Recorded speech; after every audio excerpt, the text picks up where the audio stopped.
சுடலைக்குமார் அங்க இருக்கக்கூடிய நிகழ்வுகள் சிறப்பு ஏற்பாடுகளை பத்தி எல்லாம் பல்வேறு தகவல்களை அளிச்சிட்டு இருக்கீங்க.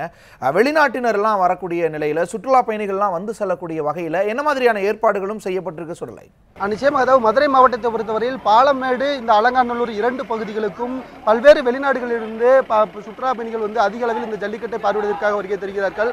அவர்களுக்கென்று தனியாக ஒவ்வொரு ஆண்டுமே அதாவது பாலமேடாகட்டும் இந்த அலங்காநல்லூர் ஆகட்டும் வெளிநாட்டுகளுக்கு இருந்து வரக்கூடிய சுற்றுலா பயணிகளுக்கென்று தனியாக கேலரி அமைக்கப்பட்டுள்ளது. அதனை நாம் நேரடியாக பார்த்திருக்கிறோம். இது மட்டுமின்றி தமிழகத்தின் பல்வேறு பகுதியிலிருந்து வரக்கூடிய பார்வையாளருக்கென்றும் தனித்தனியாக கேலரிகள் அவர்களுக்கு தேவையான அனைத்து வசதிகளும் செய்யப்பட்டுள்ளது. இது மட்டுமின்றி நாளை களம் காணக்கூடிய காளைகள் அதாவது சிறந்த காளைகளுக்கும் சிறந்த மாடுபிடி வீரர்களுக்கும் பரிசுகளானது குவிட் கார் 2 கார்கள் வந்து இங்கு தயார் நிலையில் வைக்கப்பட்டுள்ளன. மேலும் இருசக்கர வாகனங்கள் அதாவது மோட்டார் சைக்கிள் இது மட்டுமின்றி வீட்டு உபயோகப் பொருட்கள் மட்டுமின்றி விவசாயத்திற்கு தேவையான உபகரணங்கள் கூட இந்த அலங்காநல்லூர் ஜல்லிக்கட்டு போட்டியில் களம் காண்கின்ற காளைகளுக்கும் மாடுபிடி வீரர்களுக்கும் வழங்குவதற்காக இங்கு தயார் நிலையில் வைக்கப்பட்டுள்ளன.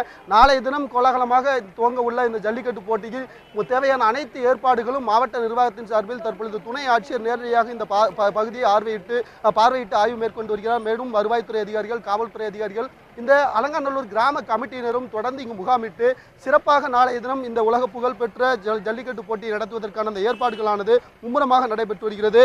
நாளைய தினம் 848 மாடுபிடி வீரர்களும் 1400 காளைகளும் களம் காண இருக்கின்றன.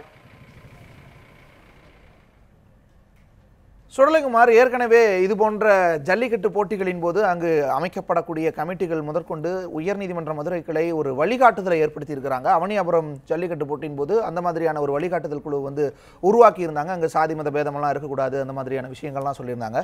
அந்த மாதிரியான வழிகாட்டுதல் அலங்காநல்லூருக்கு என்ன மாதிரியாக பொருத்தப்பட்டிருக்கு? நிச்சயமாக அதாவது இந்த நீங்கள் கூறியதுபடி உயர்நீதிமன்ற வழிகாட்டுதலானது அவனியாபுரம் பகுதியில் மட்டுமே அனைத்து சமூகத்தினரும் இணைந்து வந்து கொண்டாட அனைத்து அந்த ஜல்லிக்கட்டு போட்டி நடத்த வேண்டும் என்று தனியாக கமிட்டி அமைக்கப்பட்டது.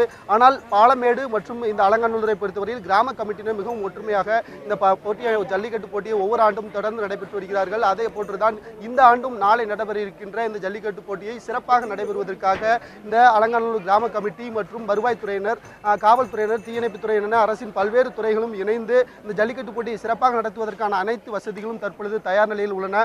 மேடைகள், கேலரிகள், குடிநீர், கழிப்பிடம், மேலும் மின்வசதி வழக்குகள் மற்றும் இந்த களம் காண்கின்ற காளைகள் வீரர்களுக்கு என்று அனைத்து பரிசுகள் என்று அனைத்துமே தயார் நிலையில் இங்கு வந்து தற்பொழுது அந்த ஏற்பாடுகளானது மும்முரமாக நடைபெற்று இறுதி கட்டத்தை எட்டியுள்ளது என்று தான் சொல்ல வேண்டும்.